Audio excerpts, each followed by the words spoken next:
আসসালামু আলাইকুম everyone, this is me রোজা ফ্রম মাই পেজ তাওহিদ রোজা। ওয়েলকাম করছি আমার নিউ আরেকটা ভ্লগে অনেক দিন পর। অ্যান্ড আই হোপ আজকের ভ্লগটা আপনাদের ভালো লাগবে। আজকে বহুদিন পর মানে নিজের থেকে ইচ্ছে হলো যে কেননা আবার একটু ভিডিও করা যাক, ভ্লগিংটা করা যাক। মানে এতদিন ইচ্ছাও করে নাই, ভ্লগিং করি নাই, মোবাইলটাও হাতে নেই নেই সেরকম, মানে মাথায় আসে নাই যে না চলো ভ্লগ করি। বাট হঠাৎ করে মনে হলো যে এটাও তো আমার লাইফের একটা পার্ট ছিল ভ্লগ করাটা। যদিও আমি একটু লেন্দি, আমি মানে কয়েকদিন ভিডিও দিলে কয়েকদিন দিই না এরকম, তারপরও আমার ইচ্ছে হলো যে না একটু ভ্লগ করি।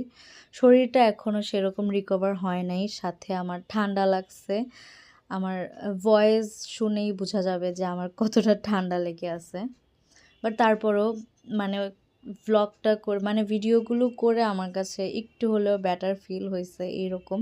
তো সেদিন আমাদের সকাল সকাল হচ্ছে রাইজেলকে ইনজেকশন দেওয়ার, ভ্যাকসিন দেওয়ার কথা ছিল, বাট কুমিল্লায় সিটি কর্পোরেশনে কোনো ভ্যাকসিন নাই এখন। তো তারা বলছে বৃহস্পতিবার ওদেরকে নক দিতে, তাহলে ওরা বলবে যে আসছে কি না। তো তারপরে হচ্ছে আমরা যাচ্ছি আমার শ্বশুর বাড়িতে, মানে আমার বাসুরের বাসায় যাচ্ছি আসলে। উনি হচ্ছে রাইজলকে দেখতে চাইছে, তো বলছে যে নিয়ে আসো ওকে। পরে আমি প্রথমে ভাবছি যে রাইজল একা যাবে। আমি তো টেনশানে পড়ে গেছি যে রাইজল কীভাবে থাকবে ওখানে, আর ওকে হ্যান্ডেল করা পসিবল না কারো পক্ষেই। মানে একটু যদিও কোলে থাকে, তারপরে হচ্ছে ওর মাকেই চাই এরকম। তো পরে আবার আমি অনেকক্ষণ হয়ে গেল সজীব আসে না।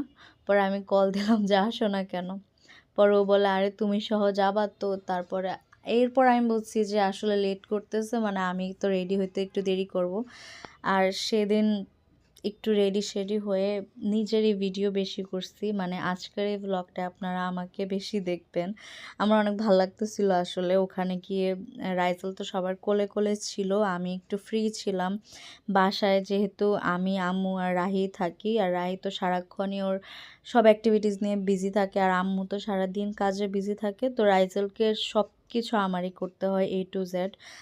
তো আমি কোলে বেশি নেই, ওকে নিয়ে থাকতে হয় বেশি। তো ওখানে গিয়ে একদমই আমি ফ্রি হয়ে গেছিলাম। ও একবার এক একজনের, ওর জ্যাঠাদের কোলে যাচ্ছিল, ওর জেঠির কোলে যাচ্ছিল, ওর দাদির কোলে থাকছিল এরকম। তো পরে সন্ধ্যার আগ মুহূর্তেই আমরা বাসায় চলে আসি। বললাম না আজকের ব্লগটায় মানে বেশিরভাগ আমাকে দেখা হবে। তারপর